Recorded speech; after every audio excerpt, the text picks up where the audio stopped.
este primer día que hemos dedicado para pues que conozcamos un poco más lo que viviremos el próximo sábado. Recuerden que Monseñor Fidencio López Plaza vendrá a consagrar este altar. Entonces es importante tener algunos puntos básicos que nos den a conocer la importancia de por qué se consagra un altar. El día de mañana, el Padre Ernesto nos compartirá todo el rito que realizará Monseñor Fidencio López Plaza. Al siguiente día, el Padre Martín nos compartirá todo el aspecto bíblico, y el último día, el día jueves, se compartirá nosotros como altar, Jesús como altar, ¿sí? Entonces, yo quise comenzar a partir de aquí, de la arquitectura. ¿Y por qué tratar el tema de la arquitectura en este aspecto? Pues porque propiamente el altar y todo el complejo de este templo pues es un complejo arquitectónico.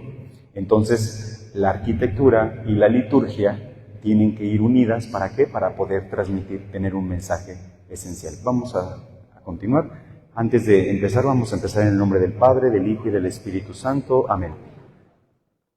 Ven Espíritu Santo, llena los corazones de tus fieles, enciende en ellos el fuego de tu amor. Envía, Señor, tu Espíritu y todo será creado, y se renovará la faz de la tierra.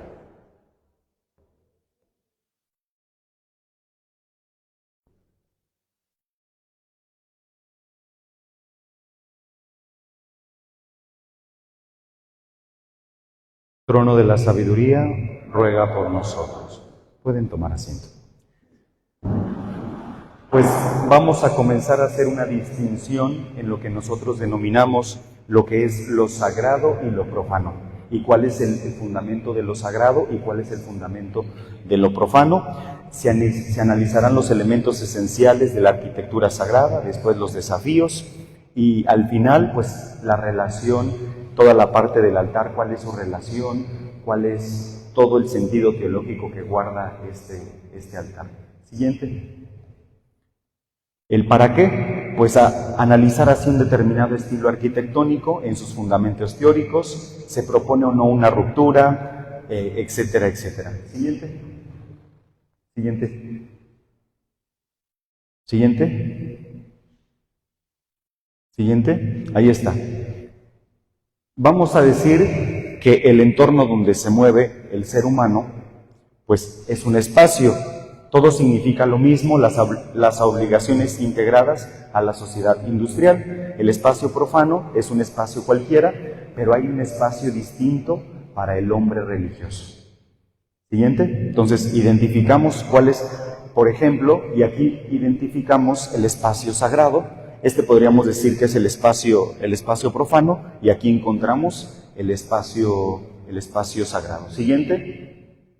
Y entonces, por eso los complejos arquitectónicos de los diferentes templos tienen muy marcados los umbrales entre el mundo profano y el mundo sagrado, o lo que podríamos decir, el tránsito entre un mundo profano y un mundo sagrado. Si ustedes se dan cuenta, nuestra parroquia, en un estilo arquitectónico antiguo, podemos ver que tiene una caja muraria, o es decir, todo lo que colinda con el templo, pues lo hace separarse, es decir, se marca la diferencia entre un espacio que no es profano y un espacio que es sagrado.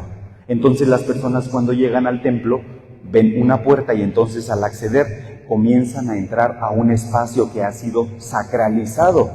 ¿Y cómo se fundamenta esta sacralización del templo o de los diferentes espacios? Porque ha surgido lo que llamamos una manifestación divina. Por ejemplo, en la Basílica de Nuestra Señora de Guadalupe, en el año de 1531, ¿qué fue lo que sucedió? Hubo una manifestación de índole divino, y esa manifestación lleva a fundar un nuevo espacio sagrado. De allí que, por ejemplo, la mayoría de las trazas urbanas, la traza urbana, por ejemplo, de Querétaro, pues es todo el centro histórico, la traza urbana de Michoacán y de la Ciudad de México, vemos que se encuentra la catedral, que se encuentra la iglesia, y en torno a la iglesia se iban fundando todo lo demás, porque allí en la iglesia se manifestaba el lugar de encuentro con la divinidad. Es decir, había una nueva creación, porque en ese lugar se instalaba el templo y en torno al templo comenzaba a girar la vida de ¿quiénes? De las personas. Hay algunas culturas, por ejemplo, que ponían un palo, le llamaban un tótem, era un palo, que decían que aquel primer iniciador de aquella comunidad, pues decían que había tenido esta relación con Dios, y entonces ahí le llaman el Axis Mundi. El Axis Mundi es una conexión entre lo divino y lo terreno. Nuestro Axis Mundi en la Iglesia Católica es la cruz. La cruz está tocando la tierra y la cruz está tocando ¿qué? El cielo. Entonces el Axis Mundi, pues ¿qué es? Un acceso, una puerta, ¿hacia dónde? Hacia lo divino. Y de allí que, por ejemplo, el templo, inclusive en sus puertas, pueda manifestarse un Axis Mundi. Porque si nosotros nos damos cuenta, por ejemplo, en el templo de San Francisco de Asís, en el centro, podemos ver los muros monumentales, la puerta monumental. ¿Cierran la puerta y se escucha algo? No, totalmente se encuentra un aislamiento de esta parte profana. Ese era el principal sentido que tenía la realización de los templos de esta manera. Y entonces se convertían en Axis Mundi, en puertas que nos conectaban ¿con qué? Con la divinidad. Díganme si ustedes, cuando van a la Basílica de Nuestra Señora de Guadalupe, ¿no sienten algo distinto? ¿Qué sienten? Emoción, paz, ¿qué más? Alegría, protección. Se siente el recogimiento, exactamente. Aquel lugar fue sacralizado por medio de una presencia de índole sobrenatural, una intervención de Dios. ¿Dónde fue la intervención? Con la Virgen María. Viene la intervención, la Virgen María deja un mensaje y en ese mensaje le dice: construyanle a mi hijo ¿qué? Una casita sagrada para manifestarlo a él, para darlo a conocer a él, para que lo amen a él. Es decir, estaba un Axis Mundi, y si ustedes se dan cuenta, cuando entran a la basílica está la Virgen María y después está una columna grande, y si ustedes la ven, comienzan a subir sus ojos, y entonces ese es el Axis Mundi, es decir, aquella conexión entre lo humano y lo divino. De allí que, por ejemplo, cuando vayan a la Catedral de San Juan de los Lagos, ustedes llegan, se paran enfrente y quieren seguir el proceso, y entonces su mirada va hacia arriba, y llega un momento donde los pináculos donde están en el campanario se pierden en una punta. ¿Sí se dan cuenta de eso? Pues es decir, tú te estás conectando ¿con quién? Con aquel ser divino trascendental. Por eso tienen estas características algunos templos. Siguiente. Lo sagrado y lo profano, dos modos de experiencia humana. Lo sagrado y lo profano, base para su experiencia de fenómenos religiosos. Hay lugares que son profanos y que por medio de una manifestación de índole divino pueden consagrarse en lugares ¿con qué? Con esta índole sagrado, como fue el Tepeyac. El Tepeyac era un lugar profano. Sin embargo, cuando la intervención divina entra, entonces este lugar queda sacralizado y este lugar se convierte en un lugar sagrado. ¿Sí? Siguiente. Eliade es un filósofo, historiador de las diferentes religiones, y dice que lo sagrado está asociado con lo trascendente, lo divino y lo sobrenatural. Representa una realidad fundamental de los aspectos mundanos de la vida, y lo profano abarca lo cotidiano, lo común y lo secular. Sí alcanzamos a diferenciar esos dos aspectos. Lo profano, lo sagrado está asociado con la trascendencia, y lo profano abarca lo cotidiano, lo común, lo secular. ¿Alguna diferencia entre esto? ¿Si tienen alguna duda sobre esto? Lo religioso, lo sagrado está asociado con la trascendencia, y lo profano, lo cotidiano o lo común. Si lo vemos en el tiempo, por ejemplo, ¿cuál es el tiempo sagrado para nosotros? La Navidad, la Pascua, la fiesta de la Virgen de Guadalupe, la Cuaresma. Ese es un tiempo sagrado. Y entonces tienen diferentes matices ese tiempo. ¿Y cuál es el tiempo secular? Todo el demás tiempo que no está marcado por algo tan sobrenatural, ¿sí? Sin embargo, dentro del ciclo litúrgico, por ejemplo, nosotros con la celebración de la misa, nosotros sacralizamos todo el día. Todo el día queda santificado. La misa se convierte en el centro de eso que le vamos a sacralizar durante todo nuestro día. Siguiente. Los seres humanos tienen necesidad innata de establecer una conexión con lo sagrado. Si ustedes se dan cuenta, en las culturas antiguas siempre buscaban conexión con lo sagrado, siempre buscaban trascender. Y el hombre siempre está en esa constante búsqueda ¿de quién? De lo sagrado y lo divino. Esta conexión está en el corazón de la experiencia religiosa. Siguiente. Profundiza en los conceptos de lo sagrado al enfatizar su papel en los rituales, en los mitos y en los símbolos.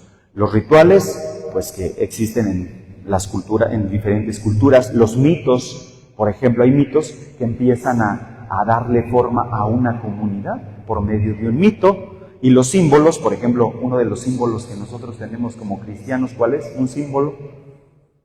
La cruz. ¿Qué nos recuerda la cruz? El sacrificio de Cristo, el amor de Cristo por cada uno de nosotros. Y ven como los símbolos incluso, por ejemplo aquí, las alas, la balanza y el casco. ¿Qué representan para nosotros? A San Miguel. Representan a aquel ángel glorioso, aquel ángel que ha luchado y que ha salido victorioso. ¿Sí nos damos cuenta cómo inclusive los símbolos van teniendo gran repercusión en nuestra vida? Por ejemplo, la bandera de México es un símbolo. Y ese símbolo, si usted se va a Estados Unidos y ve una bandera de México, ¿qué le va a provocar?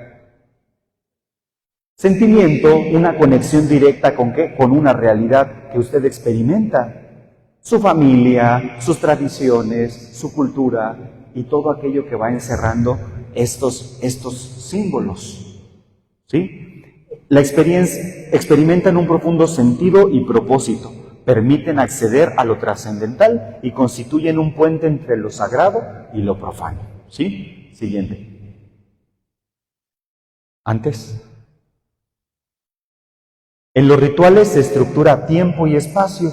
Todos los rituales van a tener un tiempo y un espacio que es vital y se experimenta una conexión con lo divino. Por eso, por ejemplo, en el ciclo litúrgico, en este tiempo sagrado, pues también necesita de un espacio. ¿Y cuál es el espacio?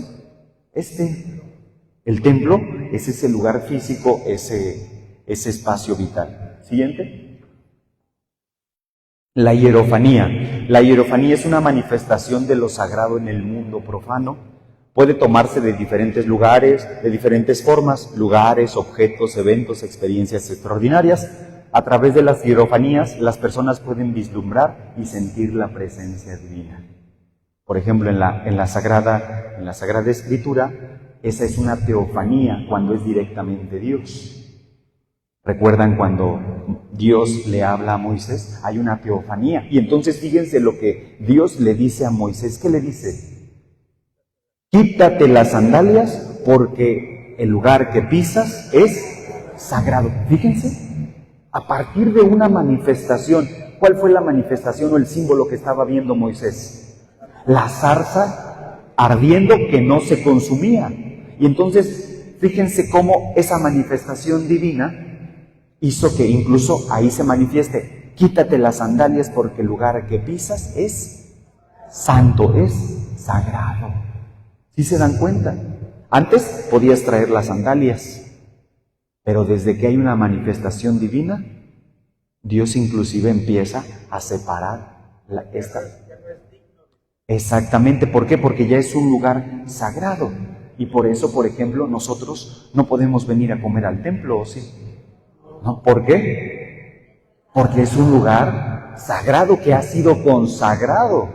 Y entonces este lugar para nosotros ya tiene una profundidad distinta y entonces ahora sí, este lugar nos ha dado una identidad y por eso entramos con mucho respeto, por eso guardamos silencio, por eso nos quitamos la gorra cuando entramos.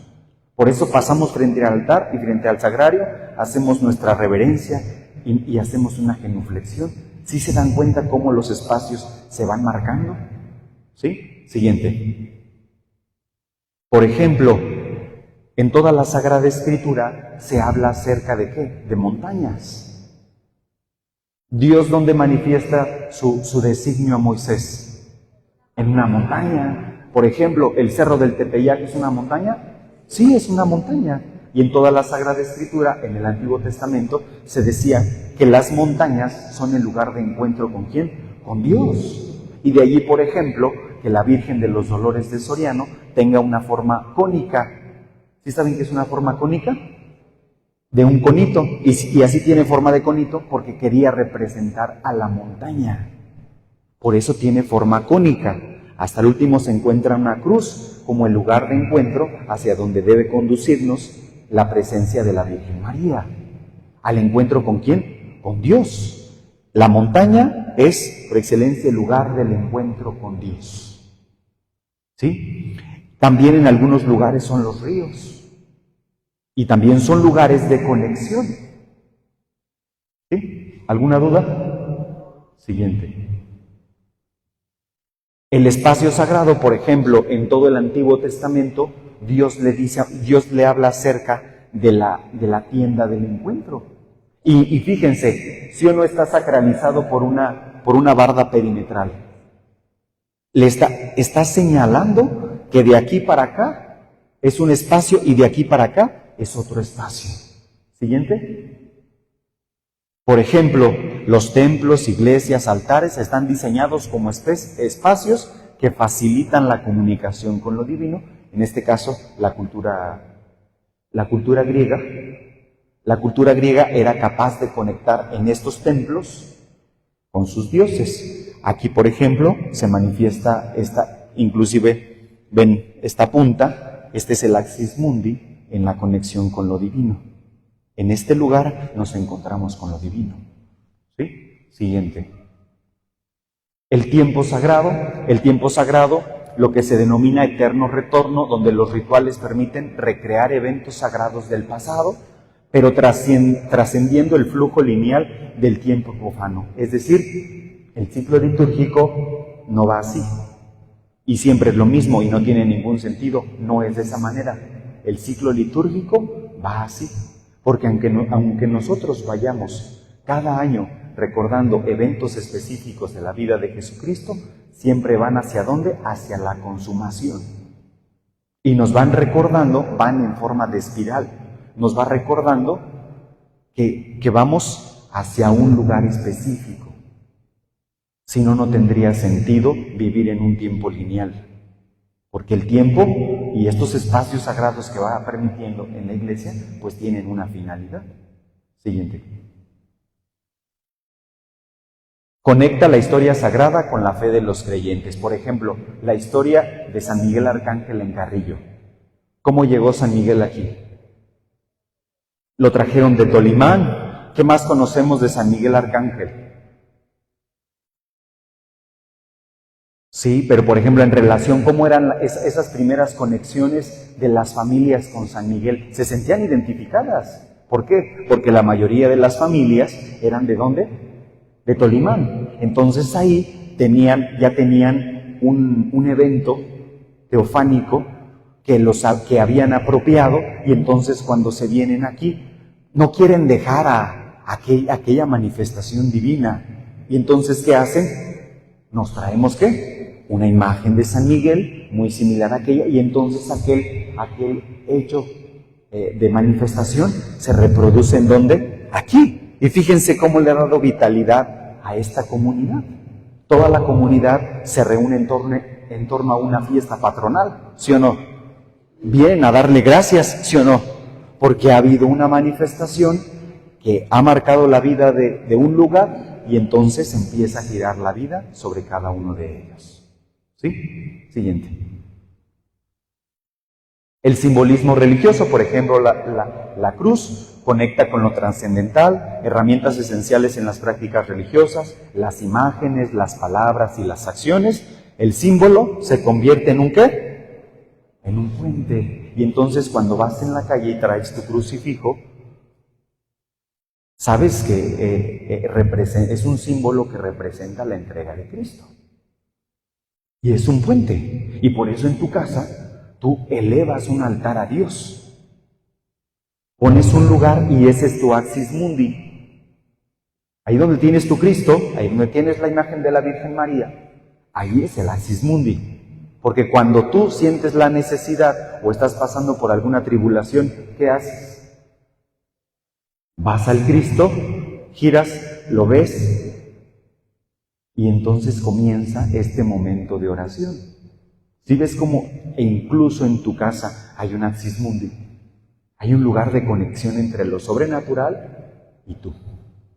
¿Sí? Siguiente.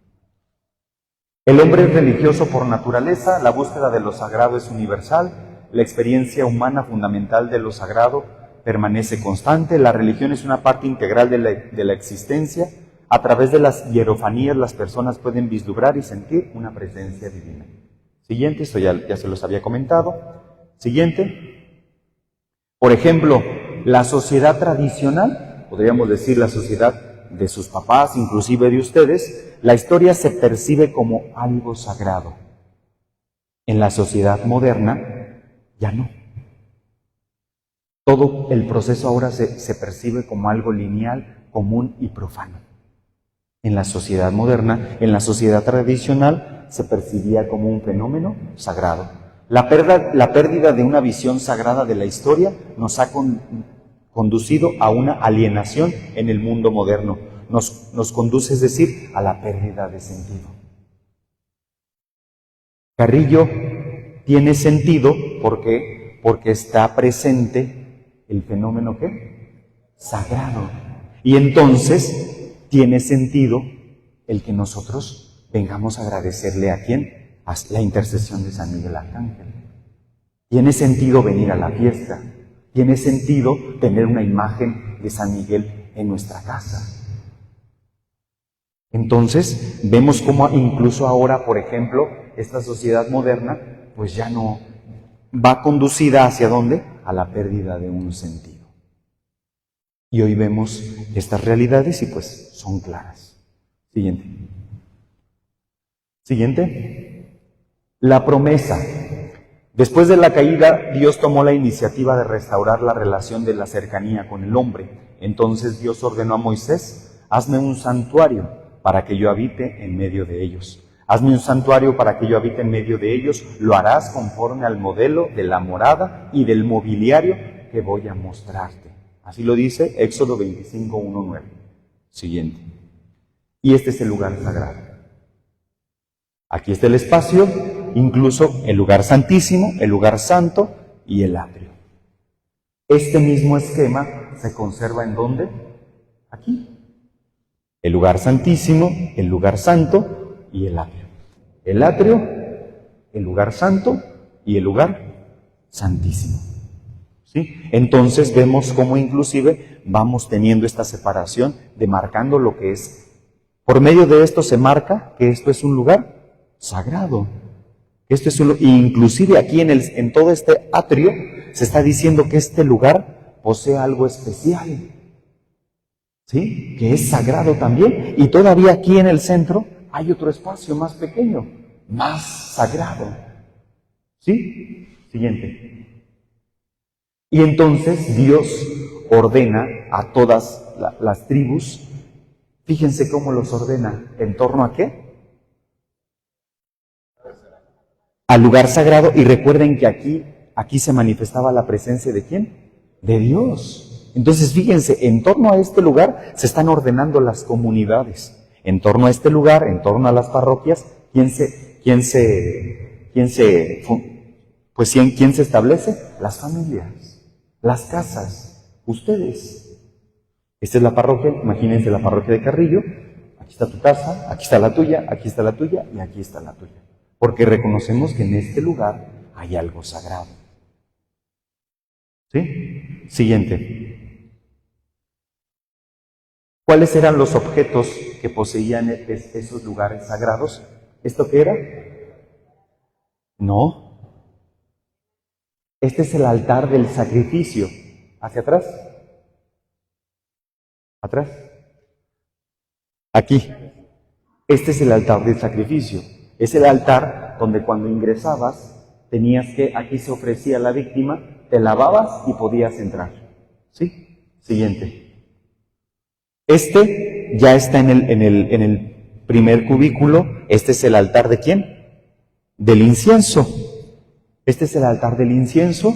Aquí están el candelabro de los 7 brazos, que tenía forma de árbol, que se manifestaba las ramificaciones, y aquí estaba ¿quién? El arca de la alianza. Siguiente. La fuente de bronce o el lavacro, lugar donde se lavaban las purificaciones después de ofrecer el sacrificio, se ofrecía una purificación, y posteriormente el lugar de la mesa ¿de quién? De los panes. Esta era una mesa de los panes, y todo esto estaba hecho estaba cubierto de oro. Siguiente. El altar, siguiente. Dios entra en relación con el hombre por medio de los signos que velan y desvelan el misterio, el espacio como símbolo. El altar entra como símbolo del misterio del culto cristiano. Dentro del espacio habría que hablar del altar. ¿Por qué el espacio litúrgico es un símbolo? Existe una profunda interacción entre el hombre y el espacio que lo circunda. El espacio es como una puerta que nos permite penetrar de algún modo en el universo. El espacio convierte el espacio en habitable, donde la persona puede ser ella misma, relacionarse. Por ejemplo, cuando ustedes llegan a su casa, ¿qué hacen cuando llegan a su casa?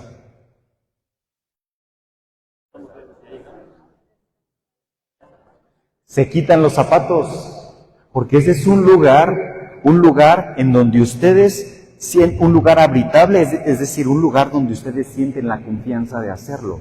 Para ustedes ese es un lugar sagrado. Entonces te quitas la chamarra y la avientas, te quitas los zapatos y los avientas, y te andas en calcetines, ¿sí o no? En short, en bermuda. Cuando sales, entonces ahora sí, pero aquel espacio se ha convertido en un espacio para ti, en un espacio especial. Siguiente. El altar cristiano, si ustedes se dan cuenta, es ¿qué? Pulcro. Pulcro. ¿Qué quiere decir pulcro? Limpio, fino, hermoso. Mientras que el altar pagano es sucio y asqueroso. Este altar, por eso ha sido labrado de una piedra fina. Y fíjense, hace algunos meses los padres quisieron ponerle un signo, un símbolo. ¿A quién tiene el altar? Al Cordero. ¿Y a quién representa el Cordero? A Cristo. Y entonces por eso es embellecido ¿con qué? Con flores. Y por eso es limpiado, y por eso cuando termina la Santa Misa, los de liturgia ¿qué hacen? Lo cubren, porque saben que este espacio ha sido, pues es un lugar donde se realiza el sacrificio de Cristo. ¿Sí? Siguiente. Esta simbiosis entre palabra y altar, es decir, entre el ambón, si ustedes se dan cuenta, tanto el altar como el ambón son del mismo material, porque tanto el ambón como el altar, aquel es la mesa ¿de quién? La mesa de la palabra, y esta es la mesa de la Eucaristía, y a ambos, tanto el ambón como el altar, son sagrados. Y por eso también incensamos aquí el altar, y por eso de aquel lado también cuando leemos la palabra de Dios, también incensamos. Dice, esta simbiosis entre palabra y altar explican por qué el altar y el ambón han de hablar uno de otro, y por qué se deben construir del mismo material. De un mismo árbol surge el altar y el ambón, en el caso que sean de madera, lo cual impide que sea el altar un museo, que lo es cuando se pone en él algo que no es. ¿Se puede poner la bolsa de una señora allá arriba? ¿No? En alguna parroquia cuyo nombre no voy a revelar, un día una señora llegó, iba a acomodar unas florecitas y dejó una ¿qué? Su bolsa. ¿Veía lo sagrado ella de este lugar, del altar? No. Y así nos puede pasar. Lo sagrado se puede convertir en algo que no tiene ningún sentido para nosotros. Y por eso el Padre cuando llega, lo besa y lo inciensa. ¿Sí? Lo que impide que sea el altar un museo, que lo cual se pone en él de algo que no es. Pues es sede del misterio pascual de Cristo, del pan y del vino, de nada más. Por ello no se inciencia el misal, se inciencia lo que tiene raíz sacramental. En este caso, el altar. ¿Qué más inciensa? El altar, el Cristo, la Virgen, el sagrario, el sacerdote y la asamblea. ¿Sí? Siguiente. Por ejemplo, esto es lo que va a suceder el día sábado. El altar va a estar desnudo. Y entonces solamente el obispo va a ¿qué? Va a sacralizar y lo va a hacer con un aceite. Le va a colocar un aceite y entonces lo va a empezar a cubrir todo, ¿con qué? Con aceite. Posteriormente le va a colocar una hornilla con fuego, con brasas ardiendo arriba y con incienso. ¿Sí? Entonces va a ser un rito hermosísimo el que vamos a vivir el día sábado. Siguiente. Por ejemplo, vemos la dignidad de los altares. Los altares pues tienen su mantel, sus velas y por ejemplo aquí, ¿no hay otra atrás? Una más adelante, ahí, más adelante, ahí. Esto se llama chivorio. ¿Cómo se llama? Chivorio. ¿Qué es? Como que una qué. Como una casita. Que aquí en medio, este está en el Vaticano, en Roma, y aquí está el altar. Esto significa la presencia del Espíritu Santo, la presencia de Dios. Y por eso se cubre. Antiguamente, con esto se resaltaba la dignidad de ¿quién? Del altar. ¿Sí? Entonces, pues esto es increíble, cómo empieza a manifestarse la dignidad del altar. Y si ustedes se dan cuenta, ¿dónde se encuentra el altar? En el centro. Tanto de este lado, esta es la cátedra de San Pedro, y a aquel lado, por aquí está la entrada, porque aquí está la entrada principal, hacia acá. Entonces vean cómo se ha ido manifestando la dignidad de ¿quiénes? De los altares a lo largo del tiempo. Atrás, dos atrás. Ahí, por ejemplo, ¿quiénes fueron a la Basílica de Guadalupe? Aquí estábamos. Si se dieron cuenta, esto ya no lo tiene. Pero, ¿sí ven que tiene chivorio? ¿Ya lo observaron? Aquí tiene ¿vieron que había una estructura grande arriba del altar? Pues representaba la presencia de Dios. Y entonces la arquitectura era capaz de decirnos que este era un lugar, ¿un qué? Un lugar sagrado. ¿Han visto, por ejemplo, cuando los ministros extraordinarios de la comunión o los de la adoración nocturna llevan el qué? Con un palio. Cuando llevan el palio, cuando va el sacerdote con el Santísimo, llevan una casita. Tiene la misma función. Y aquí, por ejemplo, ya es un chivorio, pero de otra época, un poco más estilizado, pero igualmente está manifestando la presencia de algo sagrado. Siguiente. Aquí están dos fotos, el altar mayor de la Virgen de Guadalupe. Aquí se aprecia un poquito mejor. ¿Sí lo alcanzan a ver? Se alcanzan a ver y incluso pues aquí está el ¿qué? El altar. Siguiente.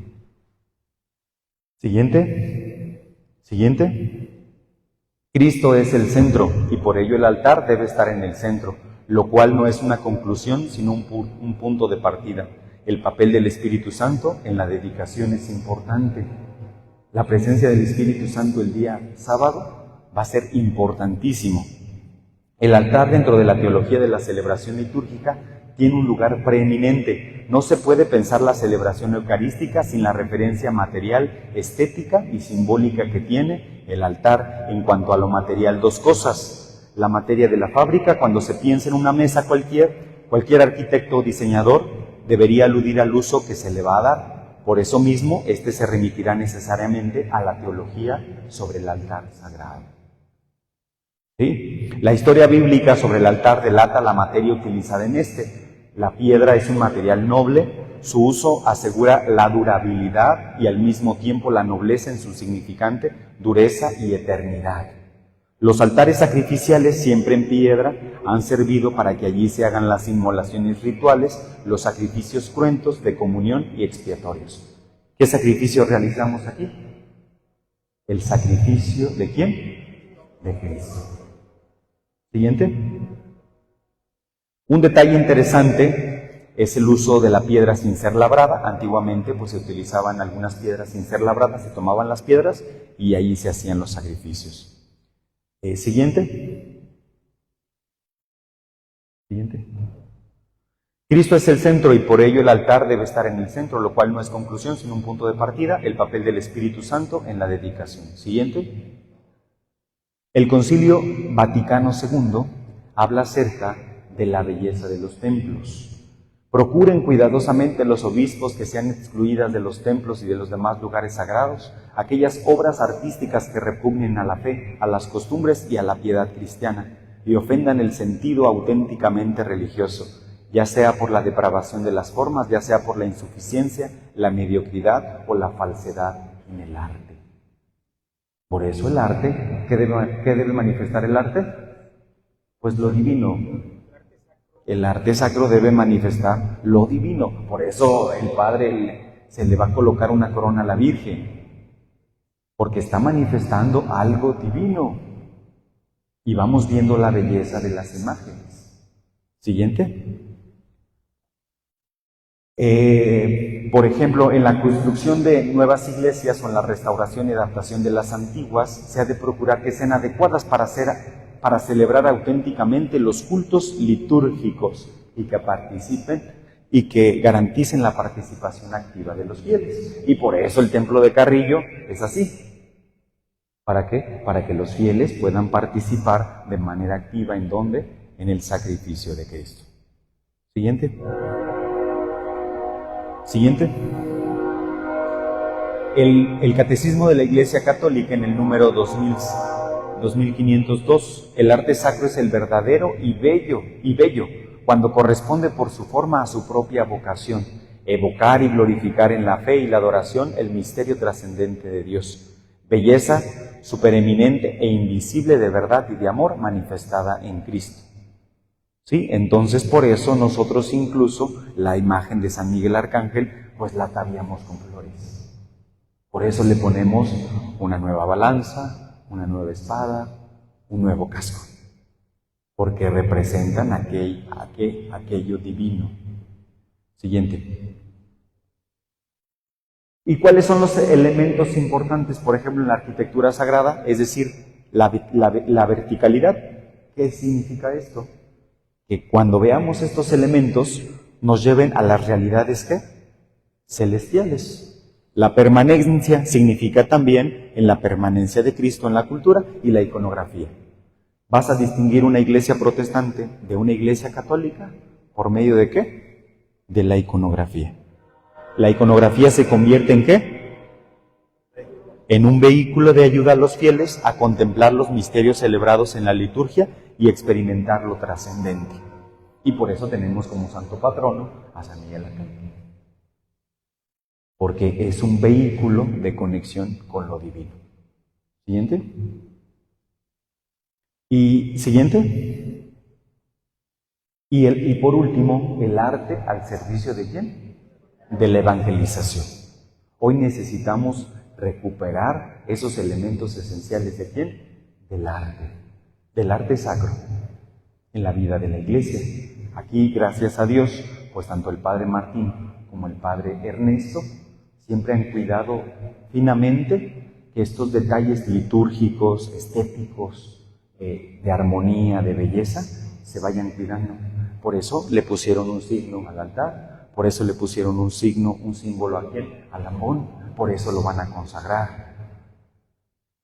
Por eso se modifican, la pintura se vuelve a poner, por eso se le ponen flores, por eso se cambian algunos lugares para darle la dignidad que se merece este lugar. Siguiente. El nuevo directorio para la catequesis, por ejemplo, aquí en el ámbito de las catequistas, dice: el arte se ha convertido en la Biblia de los pobres. ¿Por qué el arte se ha convertido en la Biblia de los pobres? ¿Quién de ustedes ha ido a la Sierra Gorda de Querétaro? En las fachadas, ¿qué observan? En la fachada, por ejemplo, de San Miguel Conca, en la fachada de Santiago en Jalpan, podemos observar en las fachadas, es decir, habla por sí misma. Es una catequesis mostrada ¿en dónde? Por medio de las figuras.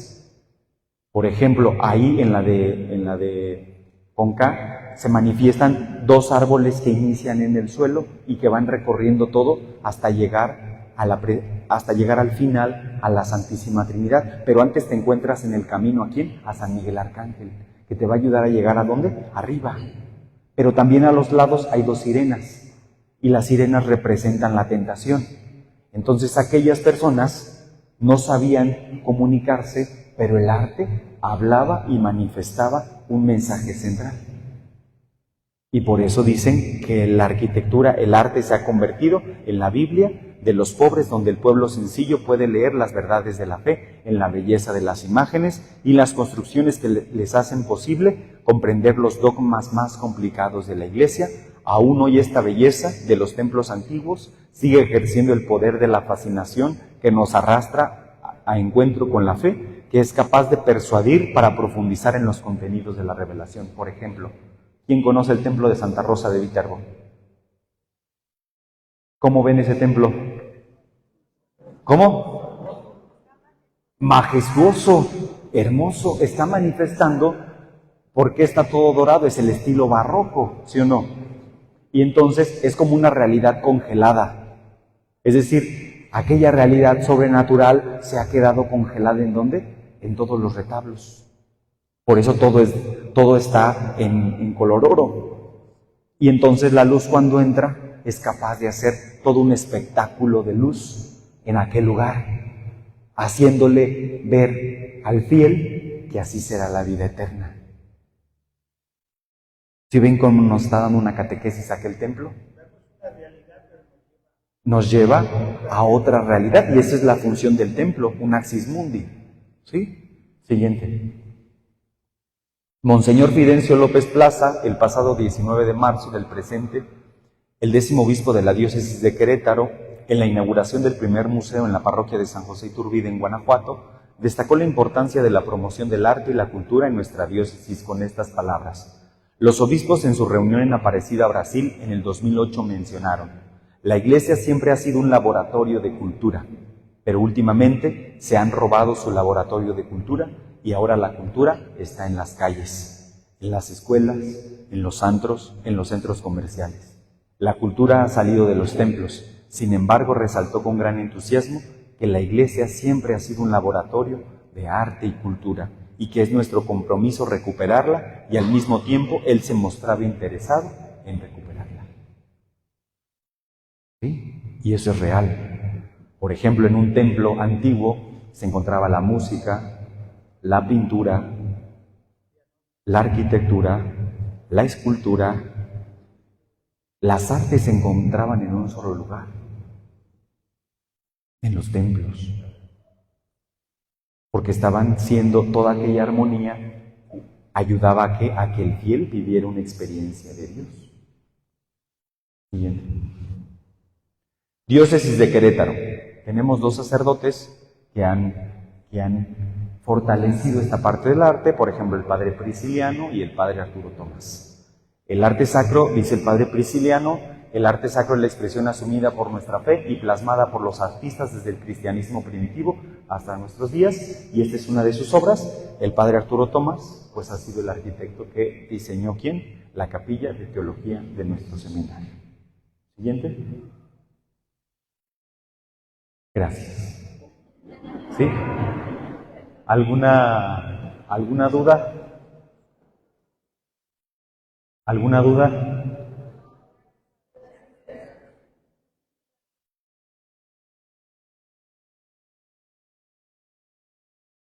Mañana les van a hablar sobre el aceite, ¿sí? Porque va a ser la parte litúrgica. Yo hoy nada más quise que ustedes diferenciaran entre lo sagrado y ¿qué?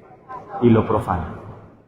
Entre lo sagrado, ¿qué es? Lo sagrado, en resumen, está es donde hay una intervención de tipo divino. Y en lo profano no hay ninguna intervención. Y entonces el hombre religioso aprende a distinguir lo sagrado de lo profano. ¿Alguna duda? Y ahora como iglesia, como parroquia de San Miguel Arcángel Carrillo, ¿cuál es nuestra misión? ¿Cómo? Ajá, ¿qué más? Sacralizar inclusive en nuestros hogares. Sacralizarlo. ¿Y cómo lo vamos a sacralizar? Con la presencia de Cristo en nuestros hogares. Y por eso San Miguel Arcángel tiene un recorrido increíble el día de su fiesta patronal. Camina, ¿por qué? Con todos los demás, porque inclusive antiguamente se decía que los santos, por ejemplo, me tocó ver que en la fiesta de San Juditas, las señoras sacaban a comer a San Juditas. O sea, estaba el puesto de comida y estaba San Juditas del otro lado. Y entonces su concepción es que San Juditas es parte de su familia.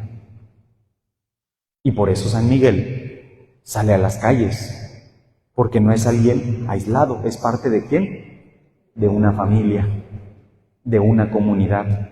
Y por eso ustedes han sacralizado su comunidad de San Miguel Arcángel Carrillo con la presencia de algo sobrenatural, divino, de San Miguel Arcángel. Y nuestra labor como parroquia es saber cuáles son aquellos espacios sagrados y darles su lugar. Su respeto, por ejemplo, el altar, pues tiene su respeto, tiene su dignidad. Y por eso aquí venimos como familia y manifestamos lo que sentimos, lo que nos duele. Manifestamos nuestras tristezas y nuestras alegrías, porque aquí es nuestro hogar, porque esta es nuestra casa. Y aquí sentimos la presencia de Dios. Pues muchas gracias, les agradezco a todos ustedes. Quise que fuera algo breve, realmente pues a veces es mucha información, pero con algo que se queden, sobre todo la distinción de lo sagrado y lo profano. ¿Cuál es el axis mundi de nosotros los católicos? Por ejemplo, un ejemplo es la Santa Cruz. Por ejemplo, el templo chiquito, ¿cuál es su axis mundi? Bueno, la parroquia. ¿Cuál? La cúpula. La cúpula es el axis mundi. En esa conexión entre lo divino y lo humano. Entre el cielo y la tierra. ¿Sí? Pues muchas gracias, vamos a darle gracias a Dios. Nos ponemos de pie.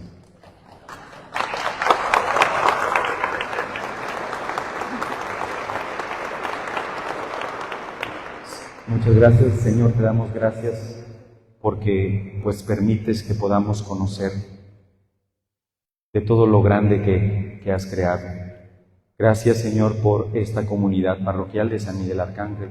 Gracias por la belleza de todas estas personas, porque cada día conozco más a Dios por medio de ellas. Muchas gracias, Señor, síguelas protegiendo y cuidándolas. Inclinan su cabeza para darles la bendición. Y la bendición de Dios Todopoderoso, Padre, Hijo y Espíritu Santo, descienda sobre ustedes y permanezca para siempre. Pueden ir en paz.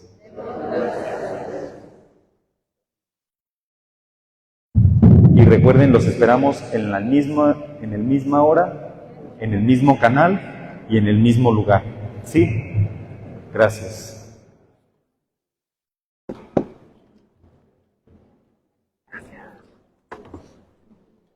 Ahora sí me voy a llevar el proyecto, si no luego lo ando perdiendo.